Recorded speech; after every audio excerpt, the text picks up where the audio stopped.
Pas lagi sehat, Tat. Kalau saya gila nggak bisa ngomong sama Ustadz. Kalau kambuh. Jadi kata dia ini sejak usia 11 tahun sampai 27 tahun candu film porno.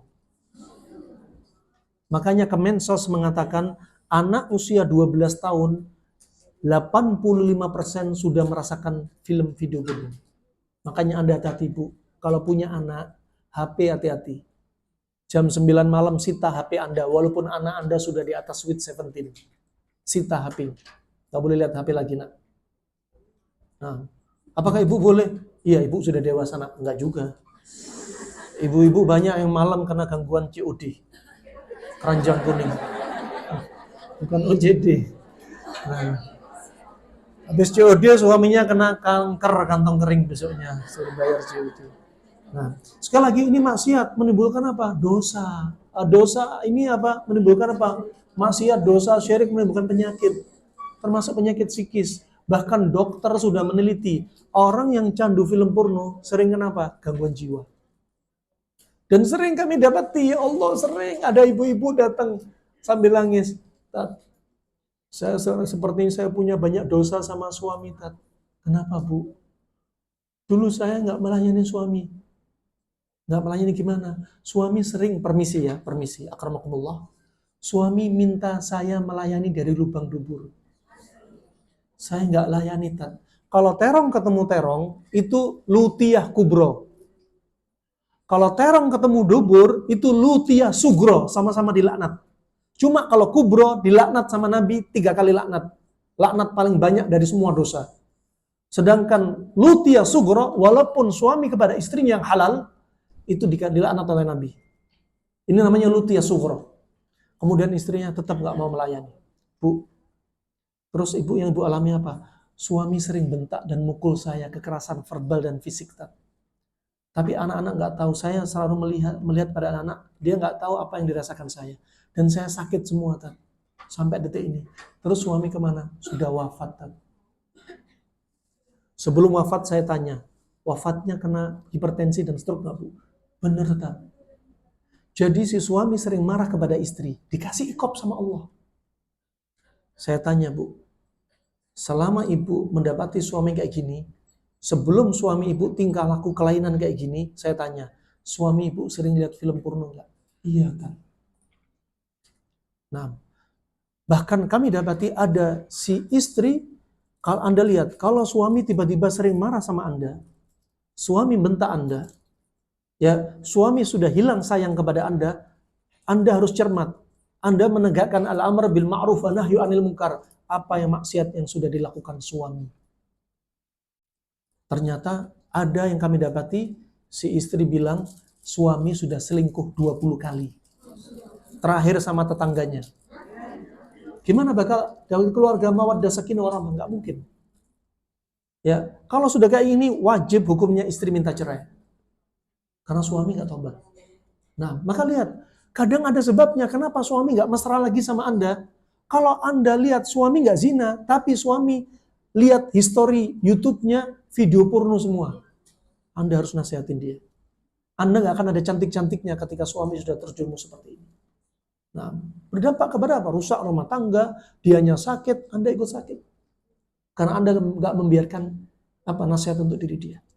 Nah, insya Allah itu saja yang bisa kami sampaikan. Sekali lagi, kalau kita berpaling dari Allah dan Rasulnya, kita berpaling dari ajaran Islam, setan bakal siap menyerang diri kita bakal siap-siap sakit. Nasallallahu alaihi. Dan sekali lagi, banyak penyakit yang bisa diobati dengan apa? Melalui taubat sebelum melakukan langkah-langkah yang lainnya. Wallahu a'lam bishawab. Mungkin ada pertanyaan, dipersilahkan. Barakallahu fikum. Ya.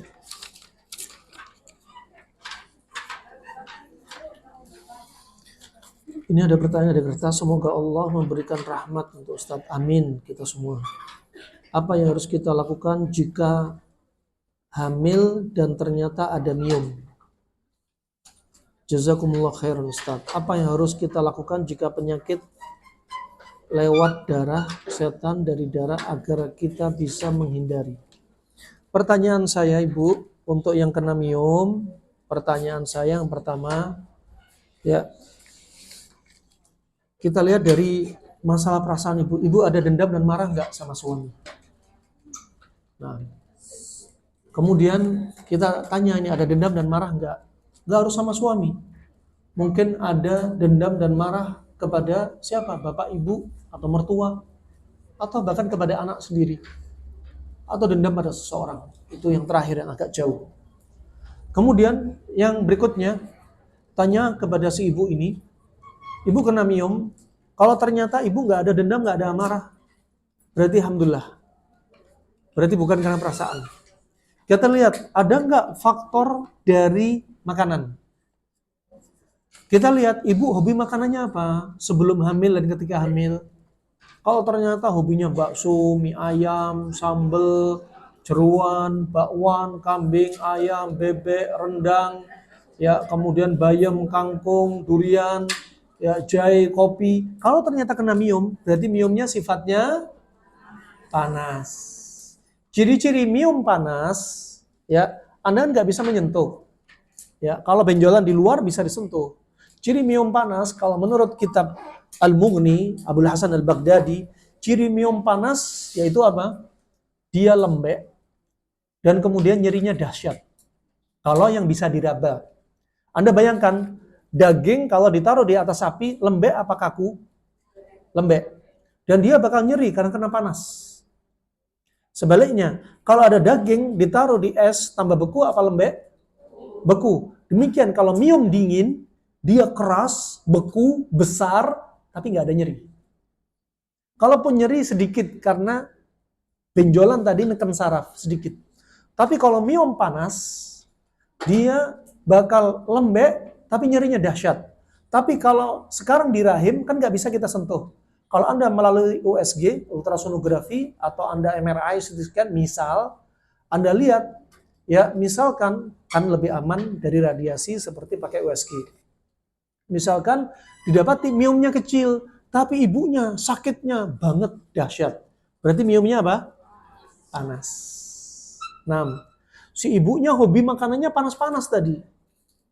Masih ngamukan lagi ketika hamil, ngamuk terus. Bilangnya ke suami, gara-gara kamu aku hamil. Misalnya. Wah, ini miomnya tambah panas. Tubuhnya panas, makanannya hobinya panas, emosinya panas, lagi di cuaca musim panas, tambah panas. Obatnya berarti kenapa? Obatnya berarti dinginin semua. Dinginin caranya apa? Kalau Anda memang miomnya panas, dinginin. Cara dinginin apa? Kalau Anda lagi marahan, hati didinginkan. Dinginin dengan apa? Sering isti'adzah. Kalau mau marah, a'udzubillahi minasyaitonirrajim. Kemudian wasiat Nabi, fal yaskut, diem. Ya, kalau bisa berubah posisi, rubah posisi. Wudu, sholat. Ya, dinginin dengan apa? Merilis. Ya, Anda jangan gampang baperan. Suami salah sedikit digas. Anak numpain dikit, lempar tuh piring. Jangan. A'udzubillahi minasyaitonirrajim. Kalau lagi marah, qadarallahu ma syafa'al, sudah terlanjur terjadi. Orang yang iman dengan qada dan qadarnya kuat, tauhidnya kuat, dia bakal jarang sakit. Kenapa? Gampang ridho dengan qada dan qadar. Itu wasiat Syekh Shalih Fauzan. Kemudian dinginin dengan diantaranya apa? Kalau ternyata miomnya karena dosa, dinginin dengan banyak istighfar, infak sedekah, banyak beramal soleh. Innal hasanat yudhibnas sayyi'at. Perbuatan baik itu gugurin dosa. Ternyata dia apa? Dia miomnya misalkan kena miom, ujung-ujungnya berobat nak kunjung sembuh. Ternyata apa? Makan uang haram dari suaminya, kerja di tempat riba. Istighfar, hentikan makanan uang riba. Ya, mas, aku nggak mau lagi makan yang haram-haram, mas. Biarkan masuk untukku dan janinku itu yang halal-halal. Ya. Kemudian berikutnya, dinginkan dengan baluran dingin. Itu perut dibalurin yang dingin-dingin. Bisa apa? Timun dibenyek, ditempelin. Labu kuning dibenyek, ditempelin bisa. Daun bidara juga demikian. Kemudian punggung juga demikian. Kemudian kalau miomnya panas, permisi akramukumullah, permisi Anda pakai kursi ratus misfi. Jadi ada kursi kalau beli di Alkes, toko Alkes harganya mahal 1,5 juta. Anda pakai kursi kayu aja dilubangin tengahnya, Atau kursi plastik nggak apa-apa, lubangin itu pakai besi panas, dilubangin tengahnya, di bawahnya ditaruh kompor portable. Taruh panci, karena miumnya panas, berarti kandungan rempah yang direbus atau daun yang direbus dingin apa panas? Dingin. Ditaruh di panci itu misalkan apa? Daun bidara, temulawak, kemudian juga bisa lidah buaya, ya bisa pegagan yang dingin-dingin. Sehingga apa? Asap ini, penguapan ini masuk ke rahim. Tentunya permisi, nggak usah pakai celana dalam, hanya rok, taruh di kursi, biar dilakukan penguapan sekitar apa? 15 menit. Biar hawa dinginnya masuk. Kemudian juga Anda kalau rahimnya panas, cari groundingnya yang dingin. Jalan di rumput yang basah. Kalau mau rendem di air yang dingin. Kalau teori di masa silam, bisa rendem di air mengalir yang dingin. Bukan air laut, tapi atau air di apa curug-curug.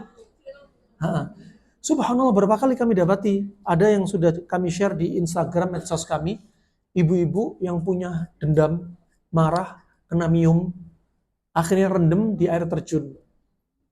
Dipeluk sama suaminya. Subhanallah katanya, apa reaksinya katanya? Ya Allah, langsung adem. Itu perut juga nyaman. Ini terapi ringan.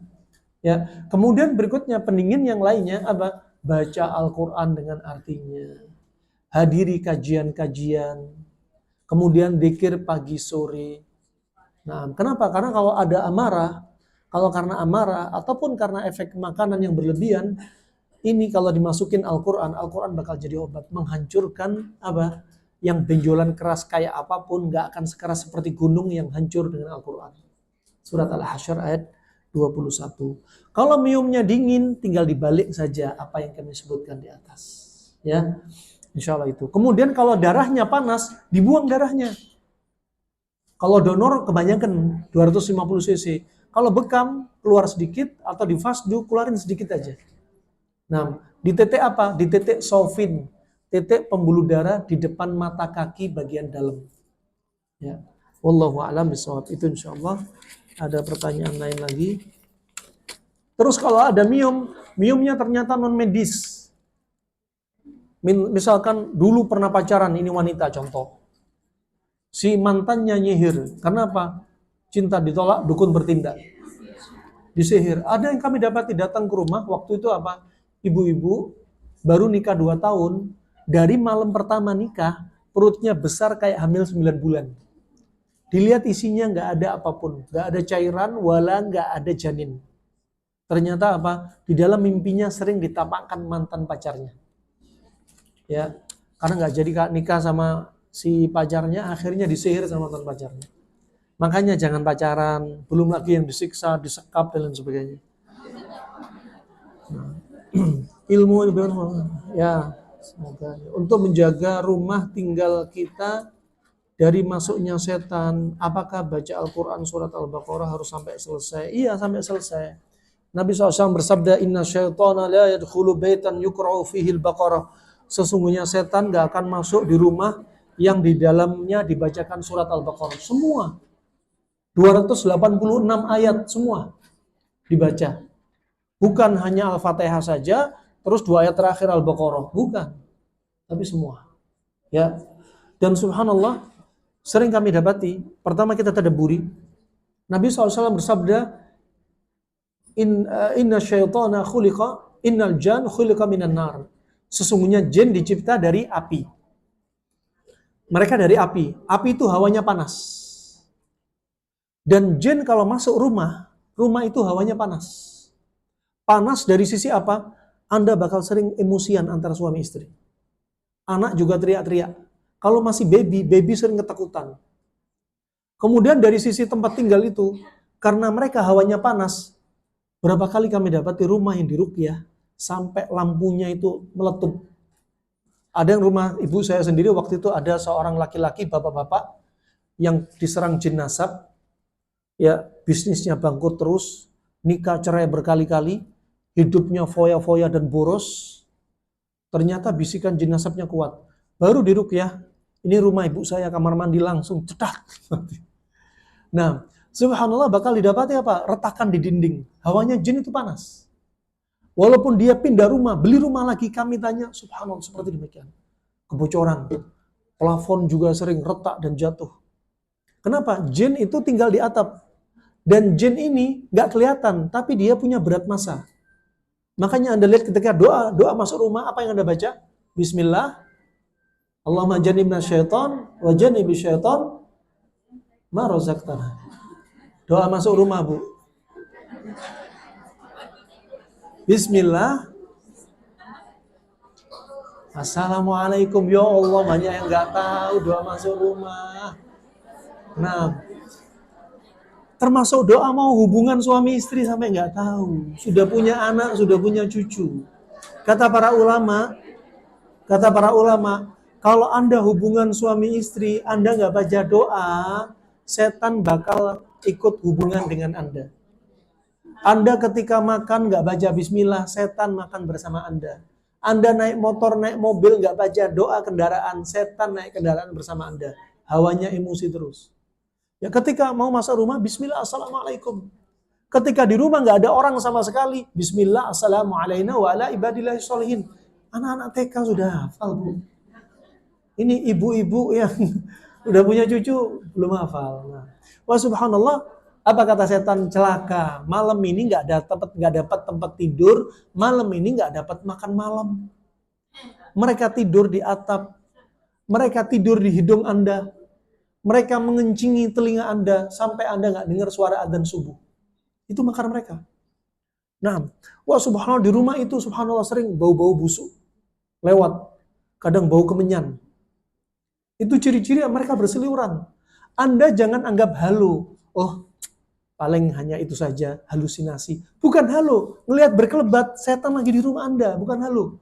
Anda justru waspada, bukan ngentengin. Di kamar mandi keluar kalajengking. Sampai kami dapati ular itu masuk berkali-kali. Kayak benteng rumah sudah lemah. Tikus, cicak, kecoa. Nah, makanya kalau Anda sudah dapat di rumah seperti ini, ya tokek lagi. Kalau Anda dapat di rumah seperti ini, rajin baca surat Al-Baqarah. Ya, rajin baca surat Al-Baqarah. Terus kencengin. Terus dikir-dikir, mau masuk rumah baca doa, masuk kamar mandi baca doa, makan pakai tangan kanan, datangin semua ketaatan Allah, dikir pagi sorenya, ya, dan seterusnya. Wallahu a'lam bishawab. Ada pertanyaan yang offline? Ya. Waalaikumsalam. Ada hadis Rasulullah SAW yang umat Nabi itu ada 70 umat Nabi yang akan masuk surga tanpa hisab, tanpa azab. Tapi kan ada ini itu hadis itu mutawatir. Itu satu artinya itu apa? Yang kemudian itu kan tidak boleh rupiah. Nah itu kalau itu maksudnya apa gitu? Maksudnya ya itu. Kalau menurut saya rupiah sendiri itu boleh. Boleh. Kalau yang tidak boleh rupiah orang. Minta ruqyah rinciannya panjang.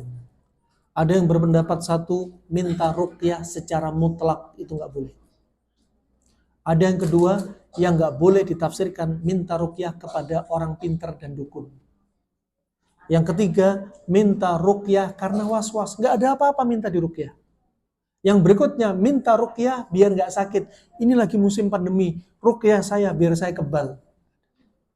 Nah, tapi kalau dia butuh, tetap dia tidak mengapa dan dia tetap masuk 70.000 golongan tanpa hisab, tanpa adab. Apalagi darurat. Ada wanita kena sihir, ketika kena sihir, permisi. Sampai pengennya buka aurat semuanya, keluar rumah.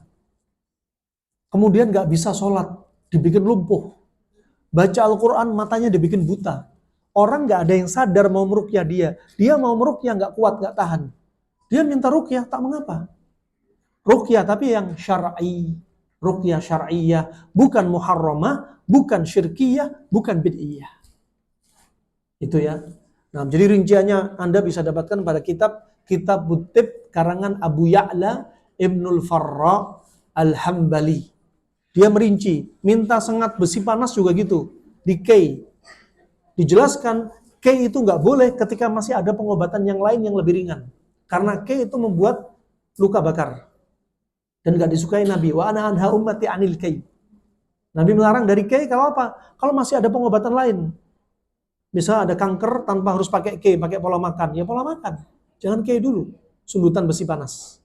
Kemudian ketika apa? Ketika itu pengobatan dipakai untuk menolak penyakit. Seperti biar nggak kena wabah, pandemi COVID, dikai hidungnya, dikai pipinya, dikai samping mulutnya. Ini nggak boleh. Nah, K itu dipakai ketika darurat, ketika butuh. Itu boleh. Jadi rinciannya kayak gitu. Bisa dipahami? Wallahu a'lam bishawab, seperti sunat pakai laser, seperti ibu punya papiloma. Ibu-ibu kalau punya papiloma itu tanda ibu hormonnya sedang kacau. Makanannya kacau, psikisnya kacau. Di leher banyak hitam-hitam papiloma, daging tumbuh. Ibu boleh nggak menghilangkan? Boleh. Ibu beli sendiri di online dapat electrocauter. Kalau di salon harganya kan mahal. Ibu pergi ke salon, berikan papiloma, bersihin, nanti biaya 1 juta. Mending suami aja suruh bersihin. Ya, papiloma dioles dulu pakai apa? Anti nyeri. Anti nyeri lokal, salep, tempelin, biarin kira-kira beberapa menit, baru diambil pakai pinset, pakai electrocauter. Ya, seperti sunat pernah kami tanyakan beberapa masyayikh, sunat pakai electrocauter, kelebihannya apa? Gak banyak darah yang keluar, tapi luka terbakar. Ya, apakah boleh? Kami tanyakan boleh. Yang jelas jangan sampai nimbulin efek samping, seperti disunat sampai menimbulkan impotensi. Disunat kena gland penisnya, kena ujungnya, terbakar sampai ada yang patah. Ya, apa? Yang jelas pakai ahlinya silahkan, nggak mengapa. Dan dia hukumnya nggak bisa disamakan dengan K. Ada yang menyamakan K, tapi boleh kalau dibutuhkan. Nah, adapun K meletakkan besi panas pada titik-titik yang diinginkan. Seperti kalau orang pilek sinusitis yang di-K hidungnya dan pipinya.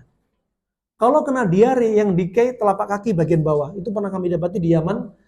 Kalau ada anaknya diare, itu bapaknya ambil paku, ambil tang, ditaruh di atas kompor sampai merah, dinyos kakinya, langsung mampet. Ya, ada yang kena stroke, stroke bertahun-tahun tidak kunjung sembuh.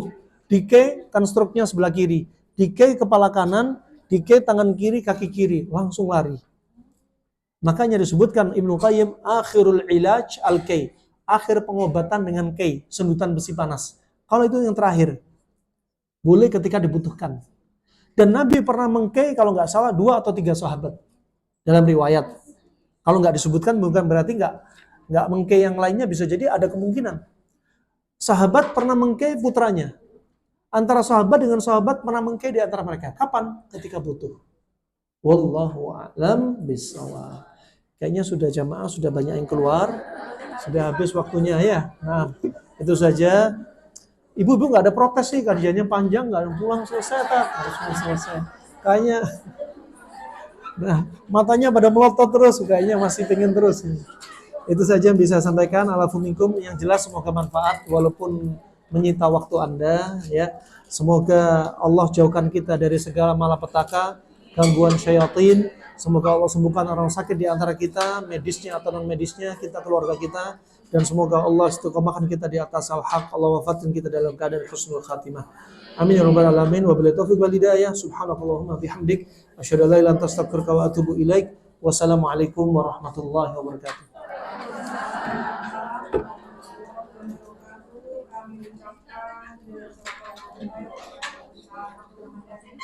yang telah memberikan kajian siang ini. Dan mudah-mudahan